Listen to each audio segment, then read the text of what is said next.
Hello, Vadim Nikolaevich Tikhomirov, who was my professor in botany, had a very interesting game to play. Of course, botanical game. So you close your eyes, or for the guarantee, you put a tape on your eyes, and then you given some plants to identify.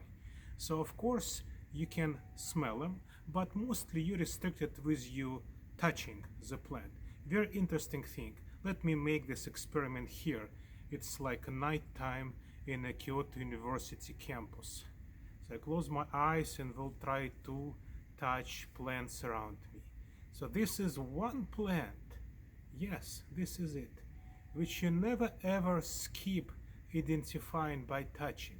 Easily you can say what is it, because when you touch it, you will feel that flowers will arrange by the spiral.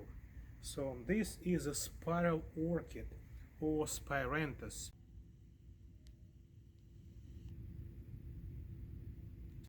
Well, it's hard to see it now, but I will show you some daytime fragments.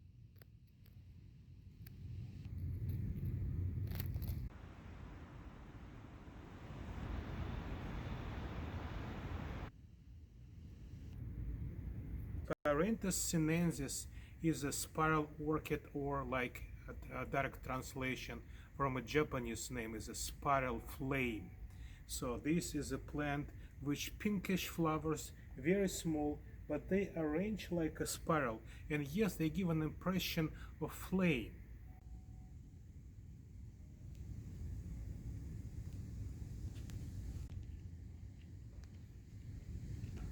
So flowers of Spyranthus have performed resupination. That's a very funny thing.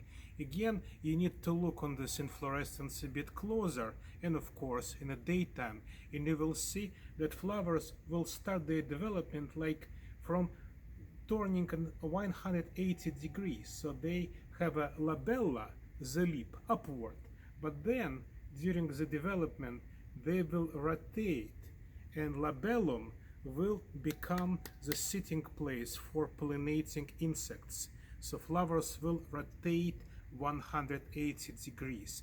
This is a process which is called resupination.